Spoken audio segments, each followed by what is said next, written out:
আসসালামু আলাইকুম। আজ জানবের সামনে কিছু কথা কইম বাংলাদেশ ক্রিকেট টিম রে লইয়া এটা করে কে কইছে খেলতে যাইতো বর্তমানে ওই যে মানুষের ধান ক্ষেত করে না, ধান ক্ষেতের বেশি দিলে লাগে 500 টাকা করে। এতারা বদিলের কাম করলে ভালো হবে, এটা করে দেখি ক্রিকেট মানায় না। এখনকার ছোট ছোট টিম ইডির লগে এতারা হারি যায়। এটা করে কে খেলতে কইছে কনস কি লেগে এরা খেলতে গেছে। একসময় বাংলাদেশ আঙ্গ গর্ব আছিল, কোন আর গর্ব নাই।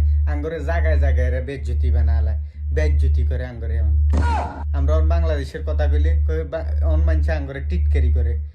বাংলাদেশ টিমের সকল সদস্যর কাছে আর এই ভিডিওটা পৌঁছাই দিবেন সবাই।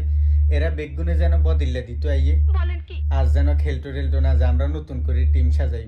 এতার আইল্যান্ডের মতো টিমের লগে হাইরা যায়, এরা ওই যে জিম্বাবুর লগে হারি যায়, এতারা ছোট ছোট ব্যক্তির লগে হারি যায়। বড় দল তো দূরের কথা, এত করে কে বেশি খেলতে যেত কনসাই। এত করে বেগুনের প্রতি আমার অনুরোধ, আনারা বেগুন চলিয়াইয়েন, আঙ্গ ধান খেতের বদিল্লা লাগবো, আনারা বদিল্লা দিবেন 600 টাকা করে রোজ দিয়ে দিব, এটাই ভালো। ঠিক আছে নি? আর ভিডিওটা বেগুনে বেশি বেশি শেয়ার করে দিন, যেহেতু এই ভিডিওটা একেবারে হেতাও কান পর্যন্ত যায়। সবাই ভালো থাকবেন। আর এটা করে আনারা আগে ভাগে কই দিন যেন ধান খেতে খেলার হরে যেন ধান খেতে চলিয়ে আর ধান রুখতে চলিয়ে দুইটাই।